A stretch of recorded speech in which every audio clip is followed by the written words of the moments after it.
You blink your eyes and we're here already. It's time for the high school football championships, both in Ohio and West Virginia. Did Indian Valley end up making it in Division 4 in Ohio? We'll talk about that. Who won the game between Cameron and Clay-Battelle in the West Virginia State semis? The winner we know was going to face Wheeling Central. We'll talk about that. It's time for basketball season. It's cold outside, and we've got some girls' action already in the books, and a lot of boys' action will be starting very soon in Ohio and West Virginia. All that and more on this December 3rd, freezing cold, snowy episode of Hometown Huddle. I'm your host, Drake Watson. I'm excited to have you with us this evening, and it's time now to get started. All the way to the house, and it's going to be a St. Clairsville touchdown. First play of the game. Hello, touchdown Huskies. Wide open, touchdown Ohio Valley. So on Saturday, we had a state semifinal football game in West Virginia, Class A, between Cameron and Clay-Battelle. The problem is Ohio State and Michigan were also playing that day. I was glued to the TV all evening, actually, but I kept an eye on the Cameron and Clay-Battelle game and saw the final, and Clay-Battelle gets the job done 24-12 over Cameron. It was an impressive victory. Corey Cohen played well, the quarterback for Clay-Battelle. We'll talk about what that means for their game against Wheeling Central for the state championship in Charleston on Friday night. But let's stay on track here. The defense played really well. They held Cameron to the lowest point total all season, actually tied with Tyler Consolidated. Also held Cameron to 12 points earlier in the season, but the defense played well. And Kason Angel's a really good quarterback who we talked about earlier in the season when we saw their game against River. And Angel really did a nice job throughout the entire season, but that Clay-Battelle defense was just too much for him on Saturday afternoon, too much for Cameron to handle in general. And as we mentioned, Corey Cohen, the quarterback for Clay-Battelle, did an incredible job offensively, particularly on the ground. 115 on the ground and 2 touchdowns to put the CBs in the state championship on Friday night in Charleston. Their opponent, no stranger to state championships, Wheeling Central. They get the job done. They've rattled off now 5 straight victories. Remember, we talked about their loss to Barnesville. We talked about their loss earlier in the season to Fort Fry, both of those in blowout fashion. All they've done is win the rest of their games, and they've got themselves with a number 1 seed. They've rolled their way through the playoff, and they've got an opportunity now to win the program's 13th state championship.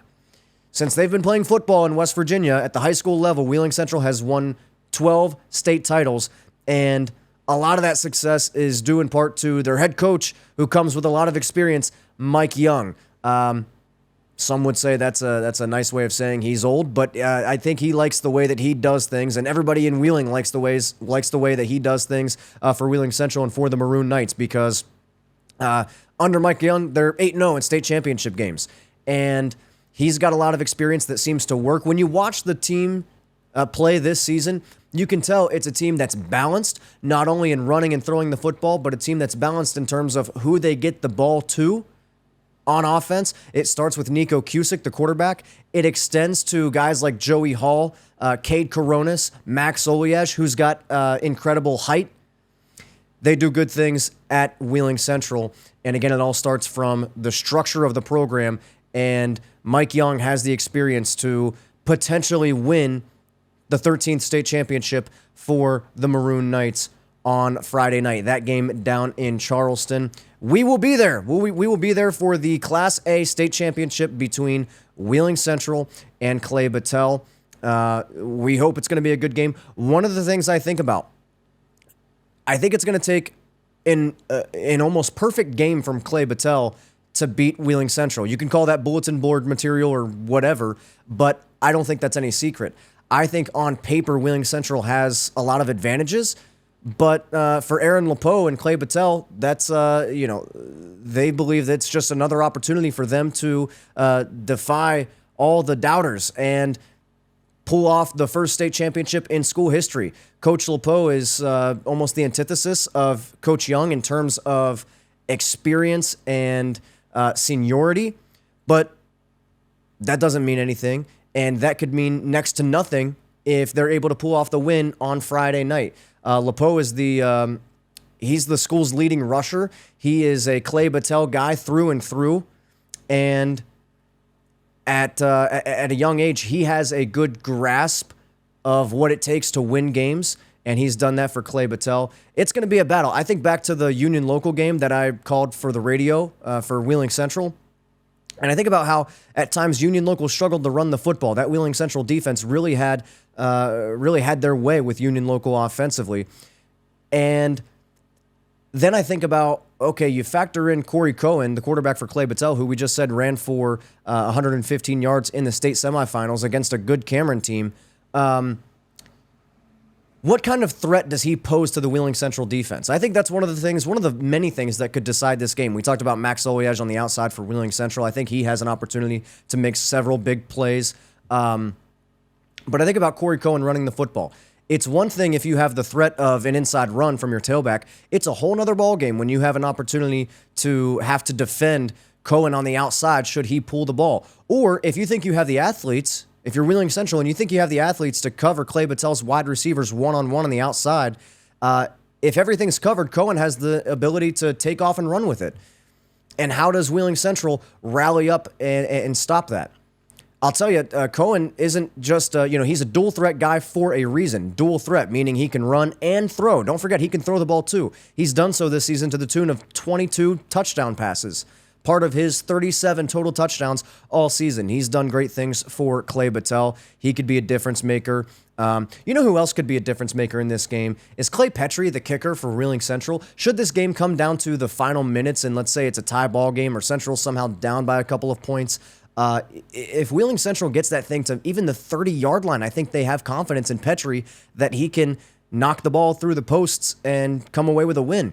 Obviously, that's big in a game-winning situation, but let's say Clay-Battelle's defense, who played really well against a good Cameron offense, let's say they force a few of those drives to stall out for Wheeling Central at around the 30, 25, 20-yard line. If they do that 3 times and they can come away with 9 points, Wheeling Central can come away with 9 points, I think that could be big down the road when Clay-Battelle, let's say, doesn't come away with points on some of those drives, right? Let's say they get stopped on 4th and 1 twice. They miss out on potentially 6 points when Wheeling Central gets down to the 27-yard line. They get stopped a few times, but they're able to come away with field goals by way of Clay Petrie. That's why that's another big piece of this game. It could be a big piece of this game should it be close on Friday night. We are very much so looking forward to it. Either way, we know an OVAC school is going to win the state championship in Class A in West Virginia, and we couldn't be more excited about that. Clay-Battelle a little bit on the outside of the OVAC territory, I guess you'd say, just northwest of Morgantown, right on the Pennsylvania state line. I think one of the corners of the end zones of their football field is actually like right on the Mason-Dixon line. Kind of out there a little bit. And when you look at it on a map, you think, wow, this is a lot closer. Selfishly, one of the things that I've been thinking about for a while in terms of West Virginia State playoffs for football is, can we just play it at Wheeling Island Stadium? That is a selfish request because that's 15 minutes down the road for myself, and I understand that would provide a advantage for Wheeling Central that Clay-Battelle doesn't necessarily have. And Clay-Battelle is not an easy place to get to from places that we would consider the Ohio Valley. You've got to go, I think the quickest way is to go through Washington, PA, and then come down the highway. And so for as close as these schools appear on a map, they're both going to head south, and I'm going to head south right down 77 and meet them in Charleston, and it's going to be an excellent scene down there for the state championship. I've never been to the state championships in West Virginia. Time now to talk about the Ohio side. Indian Valley, we thought there was a good shot that they could find themselves in the state championship. Should they find themselves there, we were going to be in Canton on Friday morning. We were going to try to pull off something insane. That didn't come to fruition. 26-21, Indian Valley's 28-game winning streak comes to an end by way of Glenville. The way this game started, I mean, you just felt like let's pack our bags, let's just head to the car, let's get warm, because Glenville jumped out to a 20-0 lead. Early in the third quarter, it was 20-0 Glenville over Indian Valley, and you just never had a good feeling until a couple of things started going well for the Braves. Grady Kinsey was able to rip off a few chunk runs. The good thing, if you're a Glenville fan, is those chunk runs were only 13, 15 yards. A far cry from the 70-yard runs he'd been ripping off throughout the entire season. They really held him in check, more so in the first half. I mean, that Glenville defense really played well. I think the Indian Valley defense played well also, but a guy like Sincere Johnson, who we talked about in last week's show, he really did an excellent job. Had a big sack on third down to end one of Indian Valley's drives in the first half. He made some plays throughout the entire game to really slow down Indian Valley, particularly in the first half. But let's not forget, the Indian Valley defense didn't play terribly either. They stopped Glenville in crucial moments in that first half. Riker Williams, the quarterback, who plays kind of that hybrid defensive end linebacker position on defense, he had some fumble recoveries, so it was kind of a back-and-forth game that Glenville was able to sneak out 2 touchdowns in the first half. They led 12-0 at the half. They jump out to a 20-0 lead early in the third quarter, and then things start going. They start going Indian Valley's way, and you saw that from the moment Riker Williams threw the ball in the air, and it was probably not the greatest pass in the world. Got tipped around somehow, landed in his receiver's hands, took it all the way to the house for 57 yards for a touchdown, and that's what got things started for Indian Valley. Then there were a bunch of penalties after that. Indian Valley had to kick off from like the 30-yard line, not their own 30. They had to kick off from the plus 30-yard line, if you can imagine that. So they're kicking off, and the end zone that they're kicking off to is just 30 yards away. So Glenville doesn't have great field position. They fumble the ball away. Kinsey then is able to find enough space to find the end zone for the first time that evening, and it's now 20-14, and you're thinking, okay, here we are. Indian Valley has found themselves back in this ball game. What do they do after that? They recover an onside kick, and another Kinsey touchdown later, and Indian Valley actually has the lead 21-20 over Glenville. And at that point, they have all the momentum as well, and you're thinking, wow, if we can just punch another touchdown in, go up 28-20, we're really in good shape. Weren't able to do that. Glenville responded. They score. They make it 26-21. They don't convert on the 2-point conversion. Indian Valley on the ensuing drive, they turn it over on downs. It was late in the game at that point. All Glenville had to do was take a knee, and the game was over. And the comeback falls just short for the Braves of Indian Valley. But once again, what an incredible run over the last couple of seasons for the Braves. Again, it's no secret they rattled off 28 straight wins. This caps off a 12-1 season for the Braves. Obviously, they went 16-0 last season. There aren't many good things to say about that program and the way that they fight for a Division IV school, kind of seemingly in the middle of nowhere, to take a team like Glenville down to the wire. Glenville, a team that produces guys like obviously Ted Ginn Jr., Cardell Jones, Troy Smith, Arvell Reese, who we saw a lot of on Saturday. And you've got Sincere Johnson heading to Ohio State as well. For Indian Valley to take them down to the wire, obviously they felt like they could win the game at a certain point, but I think it's important. As we said right before Thanksgiving, sometimes it's very important to kind of zoom out and look at things from 30,000 feet, and when you recognize that they're 28-1 over the last 2 seasons, great stuff for Indian Valley, no matter how disappointing the loss last weekend was. I told you that the hometown, what is it though? We're gonna continue to work on this idea of a potential tour. It'll take us through, well, it has taken us to nearly 30 football games this season. I don't think we're done yet. I know we're not done yet because we'll be in Charleston on Friday. But the Hometown Highways Tour, we're thinking that could be the name of it. Let's make no mistake, that's going to take us to some basketball games this winter as well.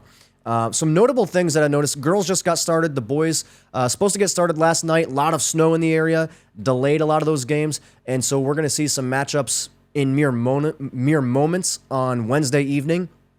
And we're going to be looking forward to those. We'll talk boys basketball a good bit next week when we get some results under our belt. But for the girls, we've got some Buckeye 8 action.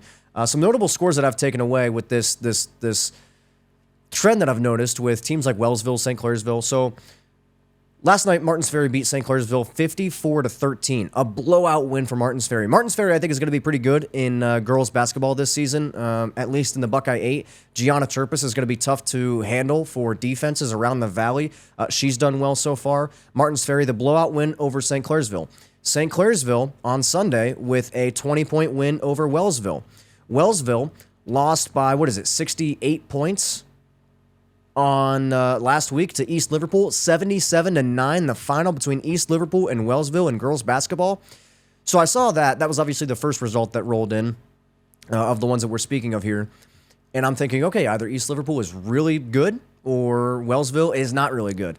And then Wellsville and St. Clairsville, it was a 20-point final, but they played St. Clairsville much closer. And then St. Clairsville loses by a bunch to Martins Ferry, nearly 40 points in that one as well. And so my takeaways, all right, Martins Ferry, probably pretty good. East Liverpool, probably pretty good. And we're going to keep an eye on those teams as we go throughout the season in girls basketball on the Ohio side. Wellsville, probably not so good. We'll see if they can improve throughout the season. And St. Clairsville, we're not so sure how to read yet because you've got the blowout win over Wellsville and you've got the blowout loss to Martins Ferry. So all those things that we're keeping an eye on in terms of girls basketball. Once again, supposed to have some boys basketball last night. Notably Union Local and Harrison Central. That's always a tight battle. We spoke to Coach Delman. Harrison Central's down the road, so two programs that we kind of have a pulse for here at Hometown Huddle. We're going to be keeping an eye on that. Obviously, St. Clairsville as well, and all of the Buckeye 8 and OVAC schools in boys basketball. We couldn't be more excited for the time of year that has come now when it's frigid outside and then you walk inside, and especially when you walk into a small gym and you just feel the heat and the electricity and the magnitude of a big game. And we're going to see that here actually tonight when Harrison Central goes to Union Local, among many other great games in high school basketball, high school boys basketball. And it's all going to culminate for me professionally in St. Clairsville in February for the OVAC championships. And then we're going to see which teams are able to make a run at a state championship. It was Meadowbrook that kind of let us down in terms of volleyball. Couldn't bring a state championship to the area. Indian Valley, likewise, in football, although they're not necessarily in the area, in my mind. Football is going to be taken care of, though, by either Wheeling Central or Clay-Battelle. Maybe Morgantown can get the job done in the 4A class in West Virginia. But all that is to say, who can do that for the Ohio Valley in basketball? We're going to keep an eye on certain teams throughout this season and see how much success they can have. And we're very much so looking forward to it. So, once again, final takeaways on this episode of Hometown Huddle. Indian Valley comes up just short in a late comeback attempt against Glenville. Glenville's in the Division IV state championship in Ohio. Clay-Battelle, an impressive, gutsy win against Cameron in the state semis to punch their ticket to Charleston to face Wheeling Central, a Wheeling Central program that's no stranger to success. And that's a game that we broke down and we will be looking forward to. All the different matchups, all the little slub pots, yeah, the subplots in that game in Charleston on Friday night. It's going to be electric. It's going to be an incredible scene. Should be an easy drive right down 77. I don't know how much weather we're going to get between now and then, but we're hoping for a great game to conclude the West Virginia high school football season.